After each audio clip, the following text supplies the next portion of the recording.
The evidence is already overwhelming, right? The evidence is already overwhelming. So, for more reaction on Mr. Schiff, Republican Congressman Lee Zeldin joins us. He represents New York, is a member of the House Foreign Affairs Committee from the 1st Congressional District on Long Island. He's been very prominent and outspoken in his defense of the president. Congressman, good to see you. First, the reaction to this breaking story about the emails. I mean, what does that say to you? If they have emails in the White House counsel's office, supposedly overseeing or looking into the legality of this?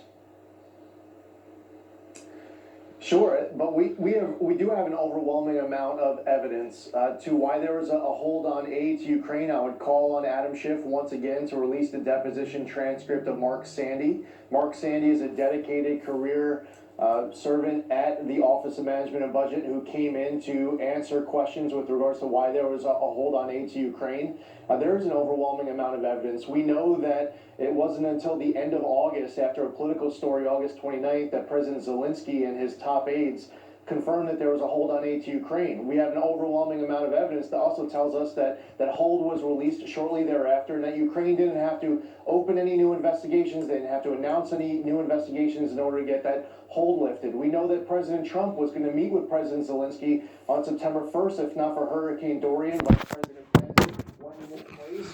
But just a few weeks later, President Trump met with President Zelensky at the United Nations. I could go on. I mean, I could spend the next 20, 30, 40 minutes here just laying out all the overwhelming evidence that shows that the president was concerned about corruption in Ukraine, that U.S. law requires the United States by law and policy to ensure that Ukraine is combating corruption. The president was concerned about two legitimate cases regarding Burisma and Zlochevsky, as well as Ukrainians interfering in the 2016 election. You know, the Democrats saying what Schiff said today, that there's overwhelming evidence, you know, in his view of wrongdoing by the president.